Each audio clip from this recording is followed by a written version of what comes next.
Bueno, muy buenos días, mis queridos alumnos.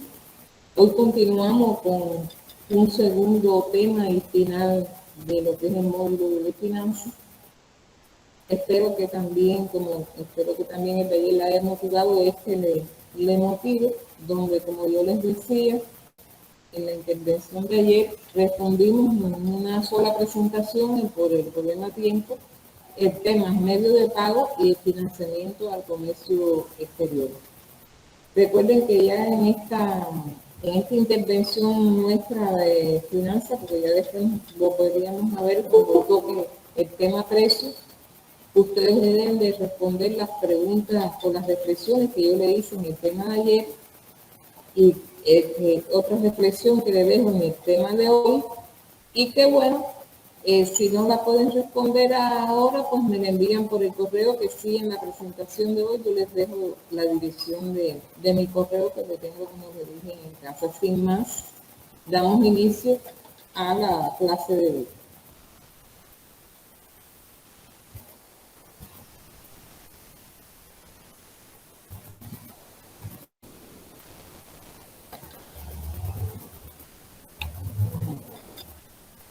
Bueno, medios de pago y financiamiento al comercio exterior.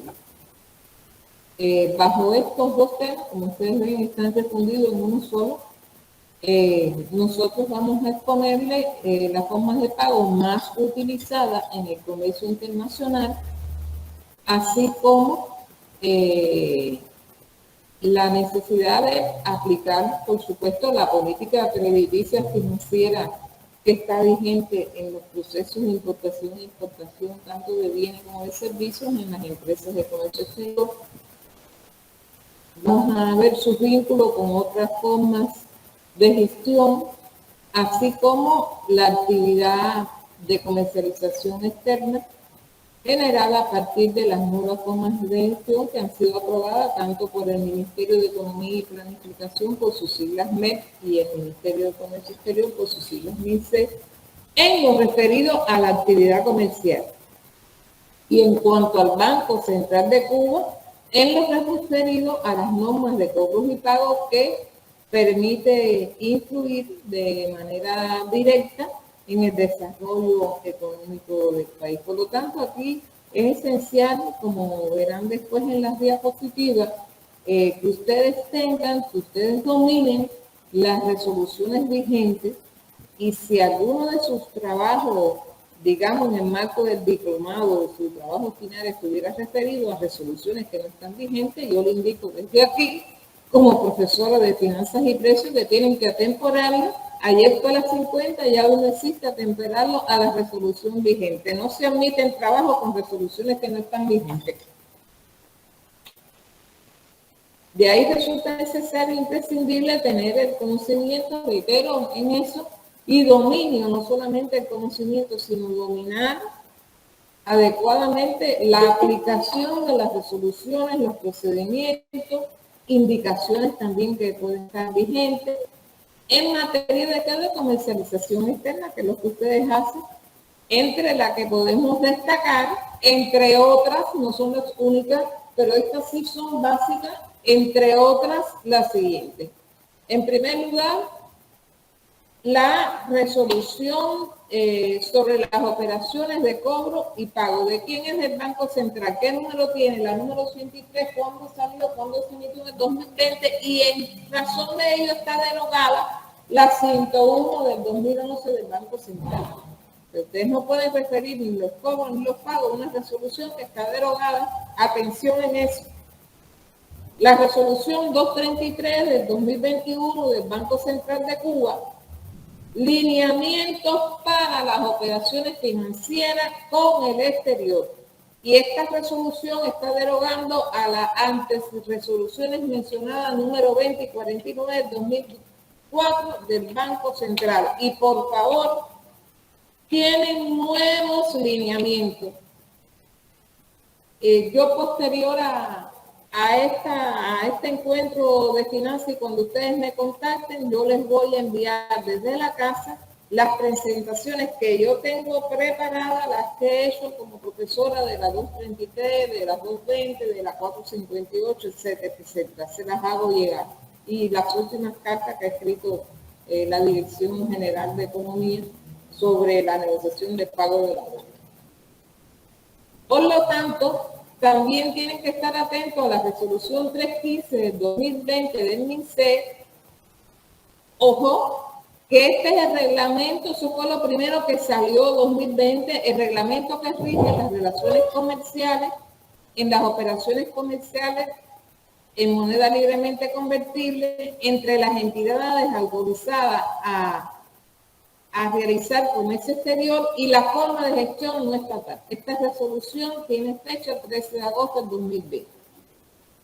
Le sigue la 114 del 2020 del Ministerio de Economía y Planificación, que rige las normas para la distribución del ingreso que se recibe por la exportación o importación de la forma de gestión no estatal a través de las entidades que están autorizadas a realizar actividades de comercio exterior, también del 2020.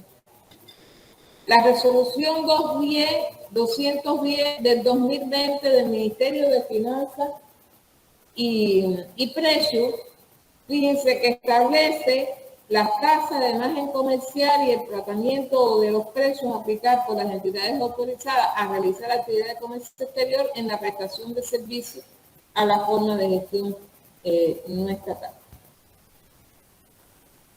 La resolución 115 del 2020 también del Ministerio de Economía y Planificación, anotada y concordada, que precisa las bases generales para el perfeccionamiento del sistema de asignación de liquidez del Plan de la Economía Nacional, en cuanto a sus fuentes que componen el sistema de asignación de liquidez.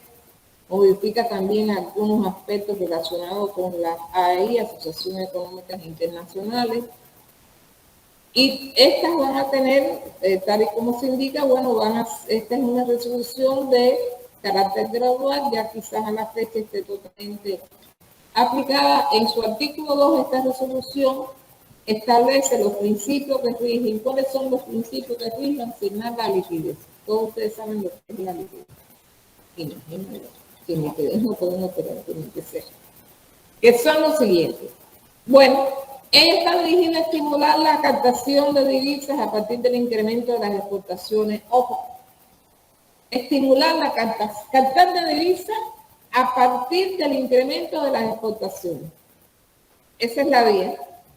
Estimular el ahorro ¿de qué? De divisas mediante la sustitución de importaciones, lograr el encadenamiento productivo con la industria nacional y la utilización más eficiente de los recursos. Por lo tanto, hay que eliminar trabas y aquí se expone que dotar una mayor autonomía a las entidades para que gestionen las divisas y asuman la responsabilidad por sus resultados económicos. Y yo estoy leyendo esto que fue en aquel momento, hoy ya está la 220 y la 458 del 2022 que elimina trabas, y tenemos que seguir eliminando muchas trabas, como ustedes ven que han dicho nuestros dirigentes. Garantizar, por otra parte, la autonomía financiera real a las asociaciones económicas internacionales. Aquí incluyen las de 100% de capital cubano y también las de capital extranjero. Se favorecen entonces los métodos indirectos de conducción de la economía, incluyendo el interés de las entidades por liberar divisas a la liquidez central, lo que incluye métodos administrativos, la aplicación de métodos administrativos por los de carácter financiero.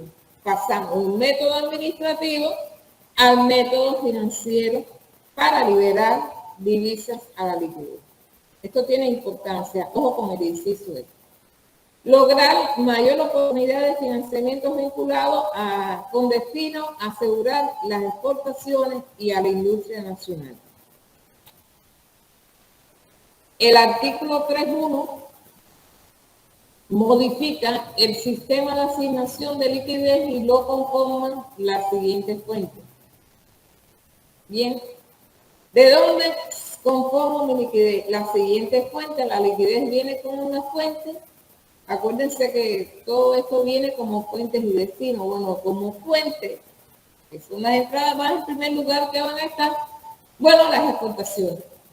En estas exportaciones que me propician, ¿verdad?, la obtención de divisas en moneda libremente convertible, bajo esta resolución incluye incluso las ventas online por comercio exterior, por vía comercio electrónico, que pueden ser con pago desde el exterior o según o de conformidad con la retención de ingresos aplicada, que en nuestra experiencia podía ser un retenido, así se llamaba, retenido en el exterior, o así se llama, un retenido en el exterior o un retenido en la zona de desarrollo especial de desarrollo Mariel, en una cuenta oficialmente que está autorizada por nuestro Banco Central de Cuba.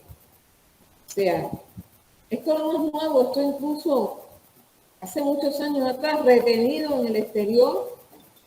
O sea, que es un ingreso, eso me da una liquidez, porque yo tengo un retenido. Quizás me abre las puertas para negociar eventualmente un financiamiento, porque yo tengo un retenido en el exterior. Eso me da una capacidad de que yo puedo pagar de ingresos. No, lo puedo entregar como colateral, como una garantía, ¿verdad? Entonces, están también las ventas a entidades radicadas en la zona especial de desarrollo Mariel, con un 80% de retención. Están las ventas de bienes y servicios en moneda libremente convertible con una retención de un 100% de retenido, son la retención de ingresos. Están las ventas de bienes y servicios a las entidades autorizadas a su comercialización en moneda libremente convertible, también con una retención, un retenido de un 100% por este concepto de estas ventas. Están las ventas de bienes y servicios a las asociaciones económicas internacionales que se definan. Y el porciento, fíjense, el porciento de retención va a ser por acuerdo entre las partes. Pero a la vez que sea por acuerdo entre las partes, no puede exceder el 60% del valor factura. En cuanto a los proyectos de colaboración internacional, se retiene, bueno, el 100%. Las ventas, lo que es las ventas en plaza de bienes y servicios, y ojo con esto, sustituyen importaciones.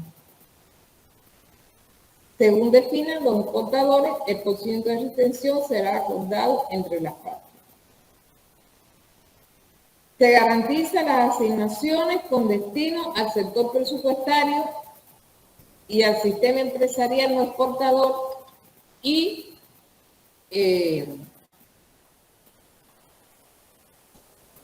así como las aprobadas jurídicamente por la mencionada.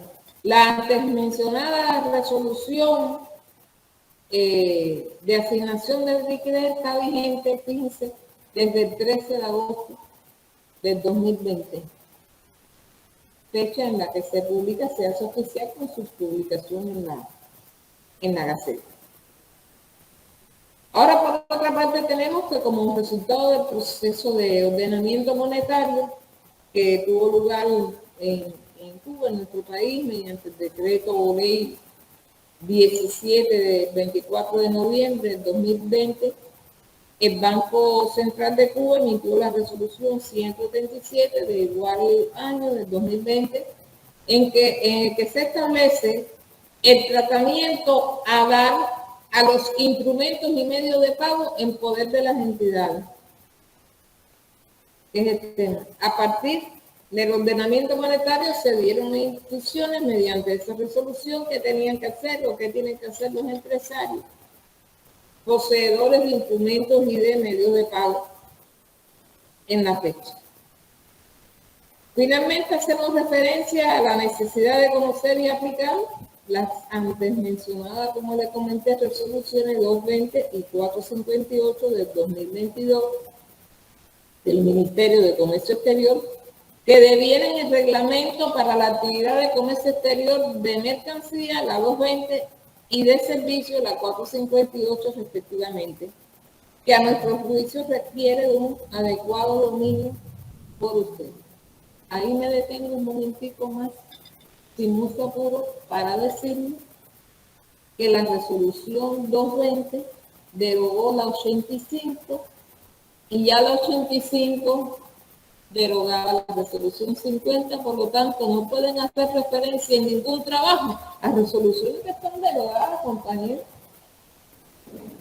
Asimismo, la 458, que está referida al reglamento para el comercio exterior de servicio, deroga la resolución 330 del MINCE en materia de servicios. No puedo utilizar, hablando de servicio, una resolución 330 que está derogada. En los temas que nos ocupan medio de pagos internacionales y de financiamientos al comercio exterior, bueno, aquí es necesario dominar y fijar, entre otros aspectos, lo siguiente. A la hora que estamos o que queremos optar o negociar por una, o decidirnos porque hay que negociar por una forma de pago u otra, ¿qué va a pasar? Es el encuentro entre dos, ¿no? Porque el comercio exterior no lo hace una sola persona, hablando legalmente. Hay parte y contraparte. Por lo tanto, a la hora de negociar, de optar, de decidir una forma de pago, que es el tema vinculado a los medios de pago, se contraponen el interés importador y el interés del exportador. Eso es lo primero en el tema de medios de pago. Así, respecto al momento del pago, el primero pretenderá cobrar sus ventas de forma inmediata. El primero, quien el exportador, tratará de cobrar sus ventas de forma inmediata y, si es posible, al embarcar la mercancía, mientras que el segundo pretenderá pagar, que es el importador, el comprador, pretenderá pagar una vez que las haya recibido. ¿Ves? Se contraponen los intereses. Respecto al medio de pago, también el exportador intentará elegir aquella forma o medio de pago que le proporcione la máxima seguridad de cobro. Y el importador, bueno, el que menos los compromete. Entre ambas posturas, entre ambas posiciones, existen entonces mecanismos entre el exportador y el importador, este que asume esto, este que pide esto. Bueno, entre ambas posturas existen mecanismos intermedios que se alcanzan, ¿dónde? En la negociación, en la que se impondrá su criterio quien tenga la mayor fuerza comercial.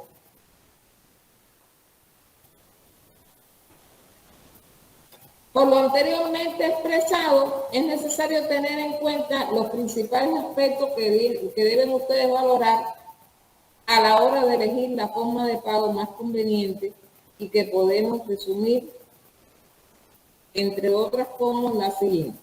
Primer aspecto, seguridad de cobro, que ofrecen las distintas formas de pago.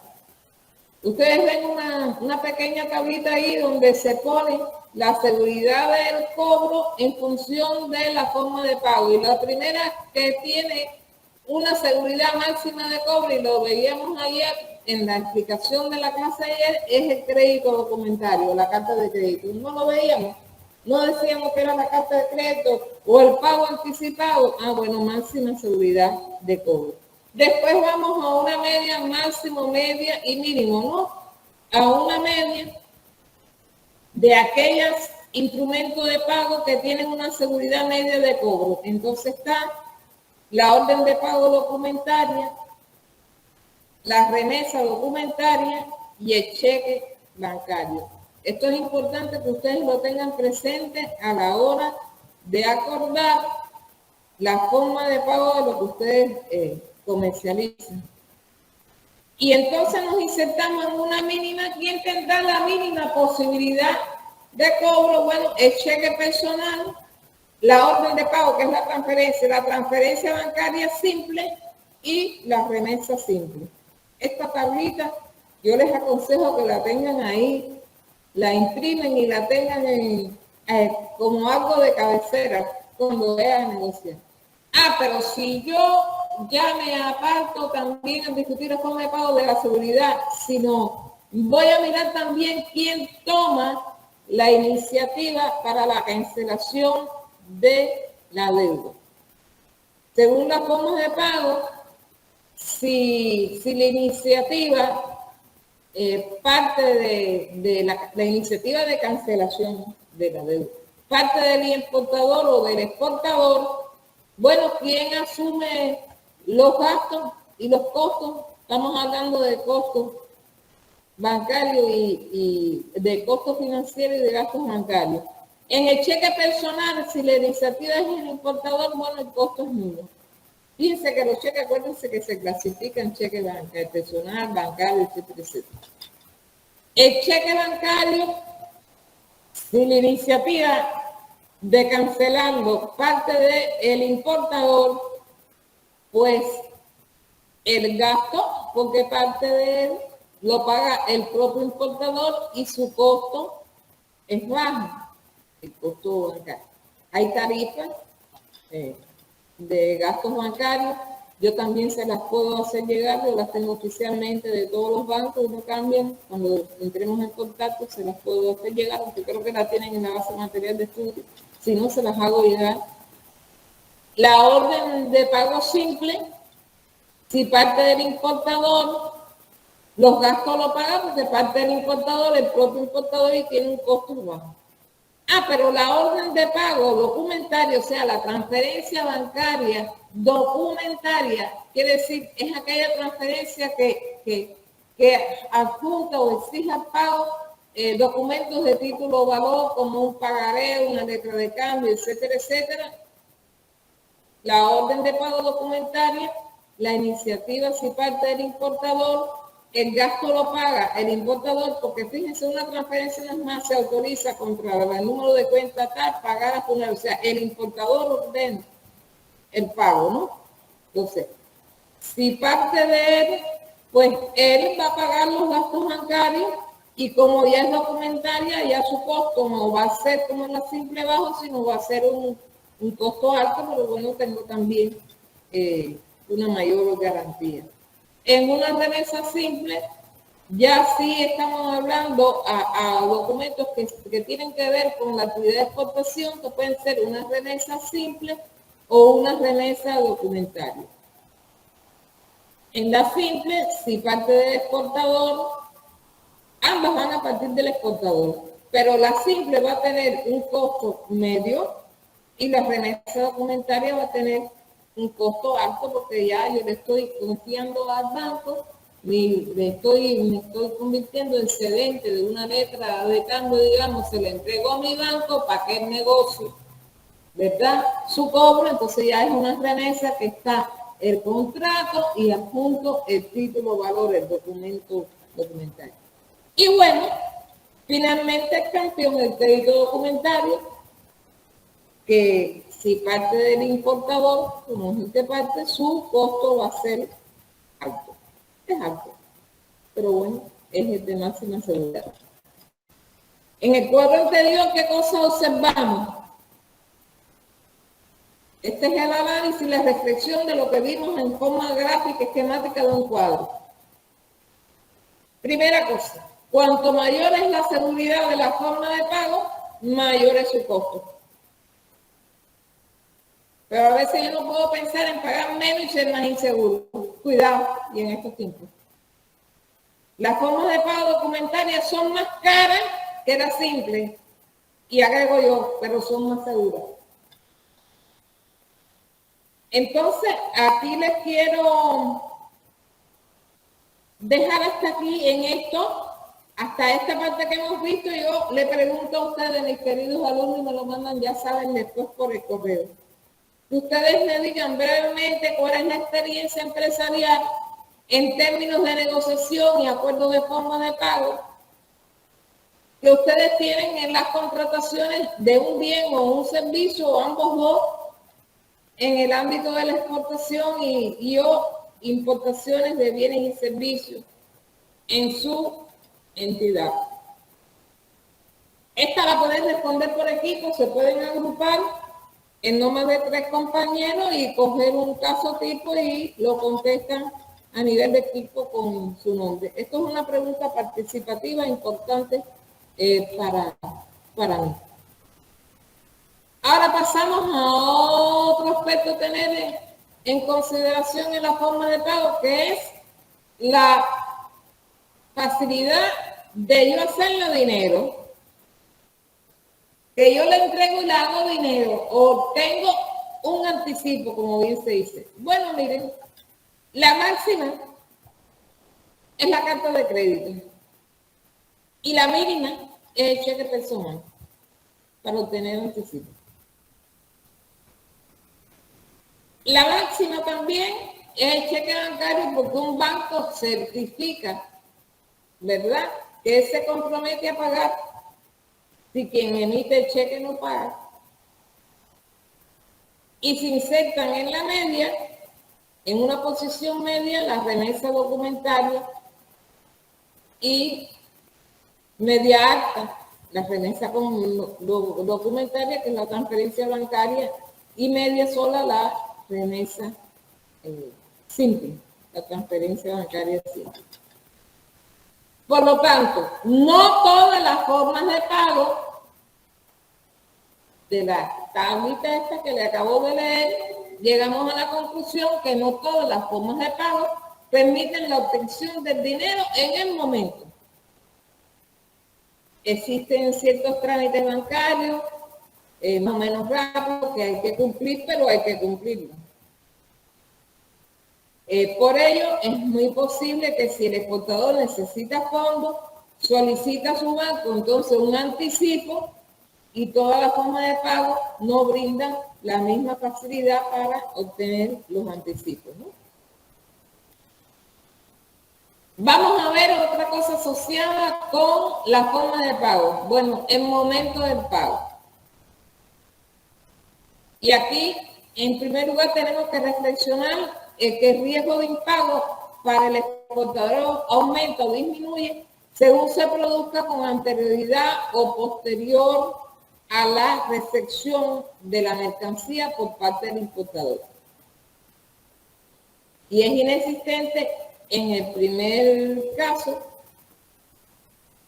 o sea, él no tiene riesgo si él cobra con anterioridad a la recepción de la mercancía, está cobrando anticipado.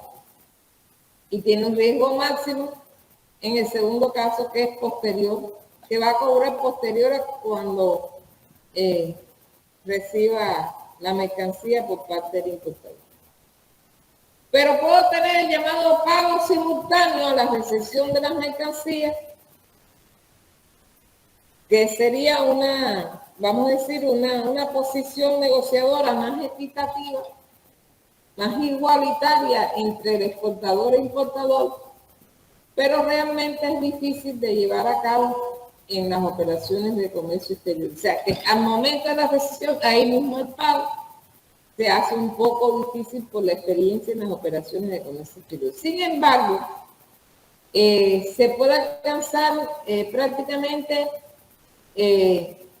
este mismo objetivo lo puedo alcanzar prácticamente utilizando formas de pago documentarias que ya lo vimos en la presentación de este tema ahora mismo, que suponen que el pago de la mercancía se realiza a la recepción de los documentos que la presentan, o sea, el DR, el documento de embarque. Entonces, así llegamos al crédito documentario o carta de crédito, y lo primero que tenemos que saber del crédito documentario, ¿qué cosa es el crédito documentario? ¿De qué estamos hablando cuando hablamos de crédito documentario? Bueno, en primer lugar, la carta de crédito documentario es un acuerdo independiente del contrato de compraventa entre el vendedor y el comprador, donde el importador, que se convierte en un ordenante, solicita a su banco, que ese banco se llama banco emisor, que proceda a la apertura de un crédito a favor de un exportador que es el beneficiario y que esto sea utilizable solo contra la presentación y entrega por parte del mismo de determinados documentos de embarque y siempre que el mismo haya cumplido con las condiciones estipuladas en el crédito, ¿no? O sea, cumplir las disposiciones que están estipuladas en el crédito tiene una gran importancia en el crédito documentario. Existen entonces dos tipos de crédito o de cartas de crédito documentario. Yo puedo pagar a la vista o spot con pago contado, o yo puedo pagar desfasado en el tiempo con aplazado, con pago diferido. El crédito documentario, cuando se paga el contado, ¿qué implica eso? Bueno, que el importador tiene que ordenar a su banco que proceda a aperturar esa carta de crédito o ese crédito documentario. El banco, una vez que estudia los riesgos que él compra, porque aquí todo se basa en riesgos, análisis de riesgo, bueno, el banco estudia el análisis de riesgo y avisa el crédito al exportador utilizando los servicios bancarios en el país del exportador.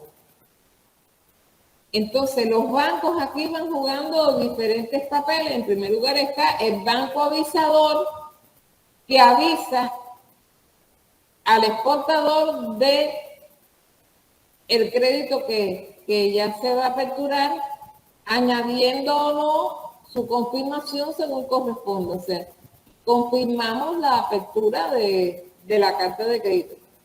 Entonces, ¿qué hace el exportador? Bueno, el exportador, una vez contenido examinado, que él lo examinó, revisó la carta de crédito, el contenido del crédito, y si él está conforme, procede entonces a embarcar o a poner a disposición del importador una mercancía, porque la carta de crédito es un título de valor, ayer lo veíamos, está en el mercado de capital. El exportador entonces entrega los documentos de embarque en el banco avisador, y el banco avisador los revisa. Si todo está conforme, si no hay ningún error ni nada de eso, procede a pagar esa exportación.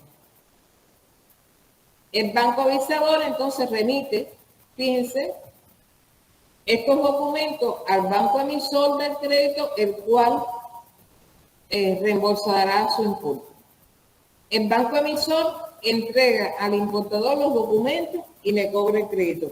Por lo tanto, aquí tenemos un banco emisor, las figuras de los bancos, un banco emisor, un banco avisador y en algunos casos se inserta un banco confirmador que cuesta, ¿no? Eso es cuando el cobro no es diferido, es al contado. Ahora, en el caso de pago aplazado, ¿qué entendemos con crédito? Una carta de crédito para pagos aplazados con pagos diferidos. Bueno, cuando estamos en presencia que ese banco emisor, o sea que cuando un banco actuando por cuenta y orden de un cliente, vamos a suponer que soy yo la ordenadora, yo como figura jurídica, apertura una carta de crédito a favor de un tercero, de un beneficiario, en este caso alguno de ustedes, por ejemplo, que es el beneficiario, y se compromete cuando apertura ese crédito documentario, lo que está haciendo el banco es comprometiéndose o obligándose a pagar frente al beneficiario. Pero ese pago no es automático. Esto que voy a decir ahora no lo subrayé y debía haberlo subrayado cuando preparé la presentación. Siempre y cuando el vendedor cumpla con las condiciones del crédito. Si no, no hay pago. Por lo tanto, el exportador tiene dos deudores. El importador, su cliente, y el banco emisor. Tenemos entonces los créditos de carácter revocable. ¿Qué significa una carta de crédito revocable? Significa que puede ser cancelado, que puede ser anulado, que puede ser modificado por el banco emisor en cualquier momento. Crédito revocable, cancelado, anulado o modificado por el banco emisor, sin necesidad incluso de avisar a nadie o del consentimiento previo del beneficiario. No representa ninguna garantía para el exportador, salvo que lo hubiera utilizado total o parcialmente antes de la revocación. Eso puede ser, digamos, un crédito revolvente que utilizo y retomo por tramos de tanto, de 100.000, utilizo y retomo. Pero eso hay que negociarlo, eso no viene, la retoma no es automática. Un crédito es entonces irrevocable cuando lo contrario no puede ser cancelado, no puede ser modificado sin que el beneficiario así lo autorice. ¿Por qué? Porque constituye un compromiso definitivo por parte del banco emisor y atendiendo a eso, nadie puede cancelarlo ni modificarlo sin previa autorización del beneficiario. Ya pasamos de medio de pago a hablar un poco del tema del financiamiento de las operaciones de comercio exterior. Bueno, en primer lugar tenemos que insertarnos o dominar o entender qué cosa es financiamiento y cómo se clasifican los créditos. Aquí en primer lugar existen diferentes alternativas que pueden ser presentadas al importador o al exportador para financiar sus operaciones de compra y de venta en el extranjero. Obviamente, los gastos bancarios, los intereses y todos los costos en que se incurra por este concepto serán incluidos ¿dónde? En el precio o servicio objeto de la transacción de comercio exterior. La confianza y el sistema de relaciones económicas que puede existir entre ambas partes negociadoras, bueno, eso, ojo, eso es confianza en el sentido profesional. La confianza y el sistema de relaciones económicas, que ayer hablamos de eso, de la ley, de financiar con la contraparte deviene en un factor fundamental en este empeño, por lo que la preparación de los negociadores para la negociación comercial ocupan un primer plano. Miren, y aquí hay bastante deficiencia, porque para dividir diferencia no hace falta irme a la universidad.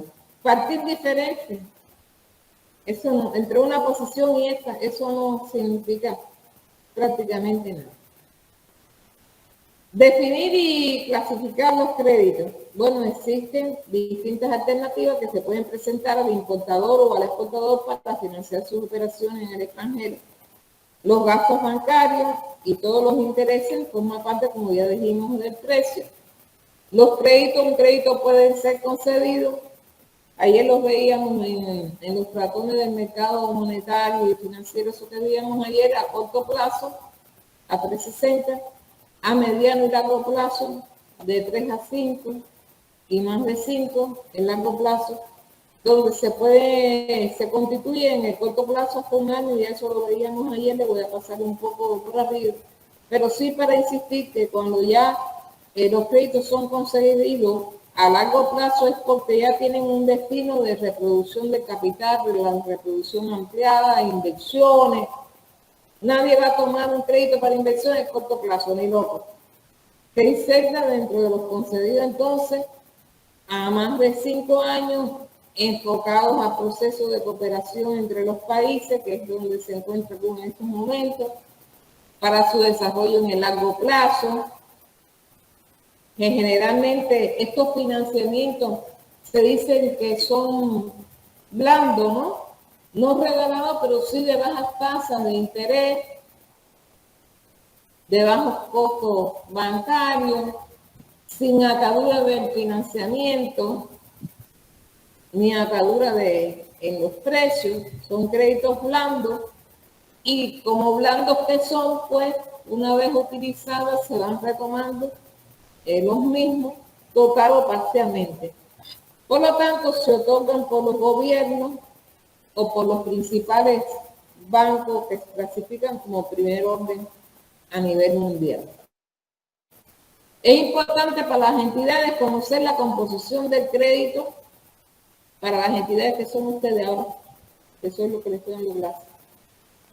Conocer la composición del crédito, financiamiento que reciban. En cuanto a un crédito, en esto, compañeros, hay bastante deficiencia en los comités de contratación, en la parte final. En cuanto a cuánto es el principal y cuántos son los intereses, y le tengo que decir que hay errores porque no se saben calcular los intereses. Bien. Y entonces hay que poner atención en esto porque su cálculo es R minúscula, que son los intereses, que no es más que K, que es el capital, que me prestan el principal, N, el tiempo y la tasa de interés, la LIBOR, eso que hablamos ayer, los cambios de partido 360. Eso es lo que devenga el crédito y en base a lo que devenga ese compromiso de pago tengo que programar su amortización, cómo lo voy a pagar, cómo lo voy a ir pagando. Y para pagar tengo que tener en cuenta el periodo de gracia, que es durante el cual no se pagan intereses. Ojo con eso. Si yo no pago intereses porque tengo un periodo de gracia de 720 días, yo no puedo, hay que razonar, incluir en mi cálculo ese capital que no va a devengar intereses. Es simplemente la tasa de interés. A su vez, este cálculo tiene que excluir los gastos bancarios. ¿Por qué? Porque todo genera gasto, ¿no? El dinero es una mercancía, lo dijo Manuel Díaz. Dinero, mercancía, dinero. Donde dinero, mercancía es el acto de la compra y mercancía, dinero es el acto de la venta, ¿no? DND. Pero entonces hay determinados gastos cuando tengo financiamiento que hay que pagar antes de ponerlo operativo, que son los famosos, digamos, handling fees, los gastos de manipulación, otros tipos de gastos bancarios como pueden ser los arreglos en el sentido bancario nominal de las cuentas. Y yo no puedo incluir esos gastos, que esos gastos son anticipados.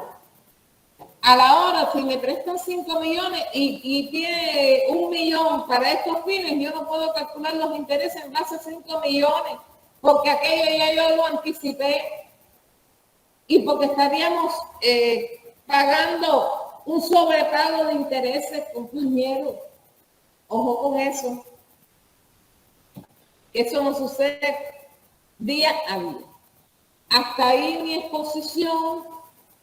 Como les dije ayer, muchas gracias. Estamos listas para escuchar cualquier pregunta, si la tienen ahora, si no después, como quedamos ayer. Ahora cuando ustedes sedimenten lo que yo les he explicado. Y tengo como una pregunta de intercambio, además de la que le inserté en la parte de forma de pago, esta otra que dice que yo quiero que ustedes me expongan me la ponen vía correo y le dejo mi dirección de correo alicia.rodriguez@minces.gov.cu, que me expongan con sus palabras, no tienen que ser tan científicos, con sus vivencias, cuáles son las experiencias corporativas que ustedes tienen en los negocios o financiamiento, sea cual sea su modalidad, para yo poderlo ayudar. Quedo entonces al tanto.